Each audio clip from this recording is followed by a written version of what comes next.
Okay, so my video stopped. I ran out of space on my phone.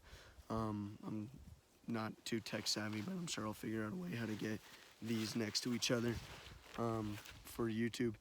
I was at summer school and how much it sucked, and um, basically that entire freshman year was one big blur. A lot of things that I wish I could take back, not like too serious, but like I wish I'd focused more in school, kept good friendships, um, not argued at home. I was a snotty teenager. Um, but those are the main things. Basically, it set the tone for high school, and I feel like ever since then I've been trying to change it. Um, Second event or time period was my sophomore and junior year. Um, Basically, I went through like a sophomore slump, not so much on the school aspect, but on the mental aspect. Sophomore slump was tough. I got into school and I'd kind of left a lot of the stuff I did freshman year behind. I didn't like Snapchat a lot of people. I had a pretty tight knit friend group of about 4 to 5 people.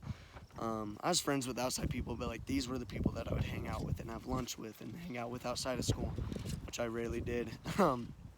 And I killed it in school my sophomore year. I did really good. It was one of my best years. It's the year that made me really like math class. I started to really like math, and I really liked history that year. Um, Not so much science, it pushed me farther away from science, but English, another one that my English teacher, he had a really big touch on my life. His name was Mr. Quinca, or I just called him Mark or Coach Quinca. Um, Really short guy. He was really young and cool and kind of hip savvy with us. It was his first year at the school, and it was also his only year at the school. Um, he was a decent teacher, like on the real. He didn't assign a lot of stuff, didn't grade very heavy, let a lot of kids slide with minimal effort. Um, but he focused a lot on life lessons that he would teach us and stuff that we would actually take with us out of high school. Um, and so on the last day of, well, throughout the school year, he started a rugby program at the school, which I found very fascinating because I love contact sports, but I was never good at football. And so rugby, I was like, oh, rugby's awesome. Like, I'm going to join that. And I loved it while it lasted. Um, but Cuenca had a big touch on my life on how to how a teacher should connect with kids, and um, he was able to be very fun and make jokes, and we'd make fun of other teachers and stuff, and uh, but he was also able to be real and honest and really genuine how he was talking. Um, so he had a big impact on my life, and he still does. I doubt he knows he does. I've reached out to him a couple of times. I had his number because he was my coach, um, and he's a cool guy. I'll hope to meet up with him again in the future. But junior year, sophomore year went by like a breeze. I got a girlfriend at the end of sophomore year. And we stayed together throughout my junior year. Start of junior year, I was put in very advanced classes that I felt I wasn't good enough for. I was put into AP Literature, I was put into AP US History, and I was put into Calculus. I went straight from Math 2 to Calculus. I didn't even take pre-calc, which was weird. And I went from basic World History to AP US History. Um, Both super hard transitions. Um, the AP Lit was basic English stuff. I've never done too great in English classes. Um, but junior year was the year where I switched and I was like, okay, I'm not going to succeed if I stay at this school or I keep going like this. So either something big needed to change in me or I needed to change my surroundings to be able to do work. Um, and the girl I was dating, she went to the school I go to now, the Southwest Colorado E-School. And she would just talk so highly of it, how she did terrible at the high school that I was at. And then once she switched, she killed it. And it's a tight-knit group that you build real connections with teachers and tutors and my principal and counselor. All really great people, and like I got a real connection with them, kind of like I did with Mark Quinca. And so I barely passed my junior year, my first semester, and I enrolled to switch to online, and it was tough, tough year, but I finished strong, or in my head, I finished strong. I got D's in most of the hard classes, which is passing, so I did all right. I didn't expect to get there. And then the transition to online was a breeze. The way the high school works here, this old high school, the regular high school, um, after winter break, you have 2 weeks of first semester still. To where the online school, it's right after your second semester starts right after winter break. And so I was doing 2 schools at once. I was taking all my finals and finishing my classes at DHS, Durango High School, and then I was starting all my classes at E-School, and I killed it. I'm pretty proud of myself for it. And online school was a little bit too easy. I was like, all right, this is nothing. I can work for 2 hours in the morning, then have the rest of the day to do nothing. That quickly changed throughout the year. And especially I was going to school with my girlfriend, so it was great. Like, we could leave whenever, go get lunch, and take advantage of that. And then a big moment was I started to really fall behind in a lot of classes, especially my Spanish, English, and I was in a science class. I don't think it was chemistry. And I fell like deep behind, like F's in the 30 to 40% range.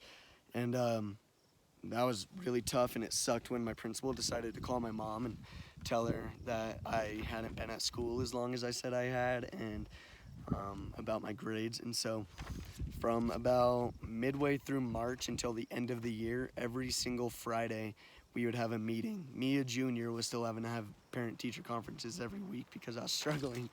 That was a wake-up call that, like, okay, I need to prioritize my school and not let things like girls or friends or even little things like video games get in the way of that. And so that was tough. I ended up pulling through. We realized I didn't need the Spanish credit, so we kind of let that one slide. But I passed my English with a C, and I passed my science with a B. And it was tough, but I mean, I had no other choice than to do it or not do it, and I'd rather do it. And so coming up onto my senior year, this is my third event, it came much easier to me this setting. I had a full semester of online under my belt, so I knew somewhat what I was doing. And so first semester I had cool classes. I had really great teachers. I had this English teacher, Miss Long. I took 2 music classes, a music history and a composition/songwriting class, which I'm a big music buff. I'm not so great on the making music aspect, but I love learning about music. I actually decorated my graduation cap despite we're not having a graduation. I covered it in all the album covers that got me through high school. And it came much easier. First semester was a breeze. I took the basics. I had government and food and nutrition class, which was tough, but it wasn't bad. And then around the end of the semester, midway through December, I broke up with that girl that I had started dating towards the end of my sophomore year. Nothing bad between us, or wasn't any big event. It was just I needed to prioritize what was happening after high school. Our stories didn't really line up after high school and plans. And I knew that this next semester was going to be tough. I was taking 8 classes, a lot of them on the much harder side: world religions, a social issues class, a consumer math, which was pretty easy. Forensic science was tough. And I knew I had to prioritize this. I said, maybe we'll get back to being a couple, but as of now, like, I don't have time to prioritize really anything outside of school. Then come to about a couple weeks after we broke up, I'd flipped that on its head, and I was like, I'm free. And I'd hang out with my buddies. We'd go to parties, and like, I was single. I was roaming around trying to get with girls and talk to girls, and I went through kind of like I dug myself deeper into this mental pit that I had been digging myself throughout high school, that I had never really gotten on top of. And so I came out of that. It was around like the end of January. And I was doing all right in school. I was keeping up somewhat, letting myself fall behind a little bit, trying to catch up after a while. I was skiing a lot, and I was going to parties a lot and hanging out with my friends a lot. Um, and it was great. Like, I was having fun, but it was messing with my head in a sense that my priorities weren't straight and that what I was doing to make me happy wasn't keeping me happy. So, like, I'd get home, um, and I'd be home alone, go to bed, and, like, that's when thoughts catch up to you. I'm sure a lot of people watching this could relate. I always think on the lyrics of one of my favoriteest songs. It's a Kid Cudi song, Day and Night, pretty popular. Um, he says, "The lonely loner seems to free his mind at night, at night." Um, and so I never considered myself a loner, but like in my headspace, I was always alone. I never really shared my thoughts with people. Um, I've always kind of been kept to myself, but I'm very expressive. I'm definitely an extrovert. Um, but when it comes to like feelings and such, I keep them a lot to myself, and I still do, and I don't see that as much of a bad thing anymore. Um, but the year went by, and we're here where we are now. Quarantine happened, and despite COVID being such a terrible thing, and I wish it didn't happen because I missed my senior year spring break. I'm missing my graduation. I had to quit work. I had to file for unemployment, something I never thought I'd ever do. Um, I miss my friends more than ever. I realize like how much they really get me through stuff, and it sucks not seeing them, but I know it's for our safety.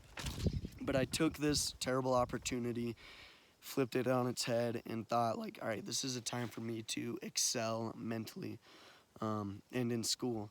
So I was pretty deep in the pits with a lot of my classes in school this second semester, and I decided I got nothing better to do than play video games, go for walks, an occasional drive, and do school.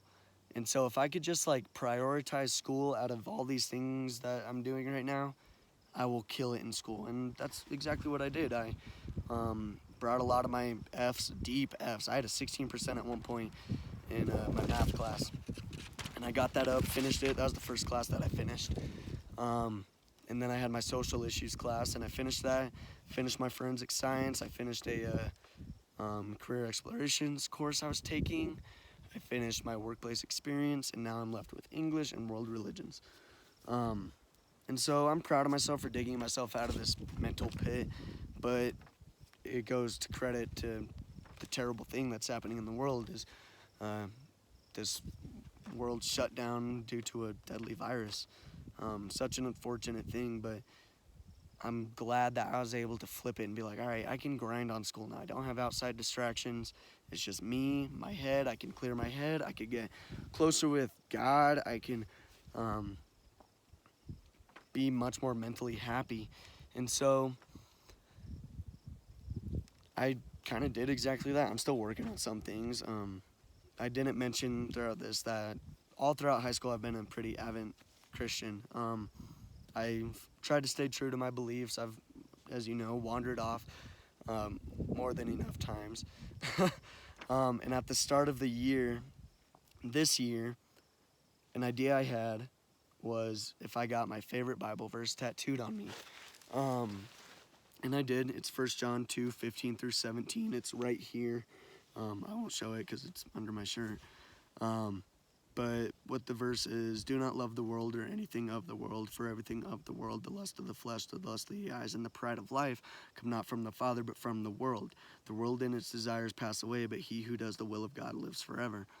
And so I take that true to heart, and knowing that this is with me for forever. If I want to ditch Christianity and go on my own way, fine, but this is still always with me. And so basically how I've interpreted that is if I put worldly things like girls, parties, drinking, drugs, or whatever it is, anything, you could correlate anything of the world. If you're putting that over God, you're not going to be like truly satisfied. It says, he who does the will of God lives forever.